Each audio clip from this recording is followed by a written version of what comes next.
പഠനശ്രമ കേസിൽ അറസ്റ്റിലായ സ്വാമി ചൈതന്യാനന്ദ സരസ്വതി ചോദ്യം ചെയ്യലിനോട് സഹകരിക്കുന്നില്ലെന്ന് പോലീസ്. പ്രതിയുടെ മൊബൈലിൽ നിന്ന് ഹോസ്റ്റലിലെ CCTV ദൃശ്യങ്ങളും പെൺകുട്ടികളുടെ സോഷ്യൽ മീഡിയ പ്രൊഫൈൽ സ്ക്രീൻഷോട്ടുകളും പോലീസ് കണ്ടെത്തിയിട്ടുണ്ട്. പരാതി പിൻവലിക്കാൻ പെൺകുട്ടികളുടെ കുടുംബാംഗങ്ങളെ ഭീഷണിപ്പെടുത്തിയ ഉത്തരാഖണ്ഡ് സ്വദേശിയും അറസ്റ്റിലായി.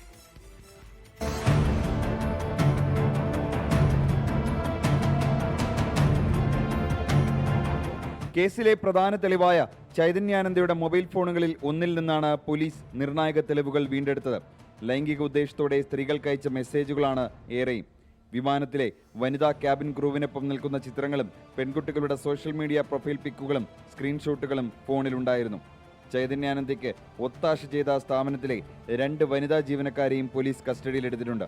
പിടികൂടിയ മറ്റ് ഫോണുകളുടെയും ഐപാഡിൻ്റെയും പാസ്വേഡ് മറന്നുപോയെന്നാണ് പോലീസിനോട് പറഞ്ഞത്. അതിനിടെ ചൈതന്യാനന്ദയ്ക്കെതിരെ പരാതി നൽകിയ പെൺകുട്ടികളിൽ ഒരാളുടെ മാതാപിതാക്കളെ വിളിച്ചു ഭീഷണിപ്പെടുത്തിയ സഹായിയെ ഇന്നലെ അറസ്റ്റ് ചെയ്തു.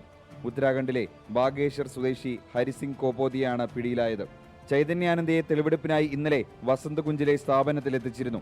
പെൺകുട്ടികളുടെ പരാതിയിൽ പറയുന്ന ഇൻസ്റ്റിറ്റ്യൂട്ടിലെ താഴത്തെ നിലയിലുള്ള ചൈതന്യാനന്ദയുടെ മുറിയിലും തെളിവെടുപ്പ് നടത്തി. പെൺകുട്ടികളുടെ ശുചിമുറികളുടെ മുന്നിൽ CCTV ക്യാമറ വെച്ചു എന്നതടക്കമുള്ള ഒട്ടുമിക്ക ആരോപണങ്ങളും പോലീസ് ശരിവെച്ചു. ഇയാളുടെ മുറിയിൽ നിന്നും ട്രംപുമൊത്തും ഇന്ത്യൻ പ്രധാനമന്ത്രിമാരുമൊത്തും നിൽക്കുന്ന ചിത്രങ്ങളും കണ്ടെത്തിയിരുന്നു. ഇത് AI ഉപയോഗിച്ച് നിർമ്മിച്ചതാണെന്ന് പോലീസ് വ്യക്തമാക്കി. 24 ഡൽഹി. ലോകത്തെവിടെയായാലും ഏത് സമയത്തും 24 വാർത്തകളും ഓഗ്മെന്റഡ് റിയാലിറ്റി പാക്കേജുകളും എക്സ്പ്ലെയിനറുകളും വിശദമായി കാണാൻ ഞങ്ങളുടെ YouTube ചാനൽ നിങ്ങൾക്ക് സബ്സ്ക്രൈബ് ചെയ്യാം.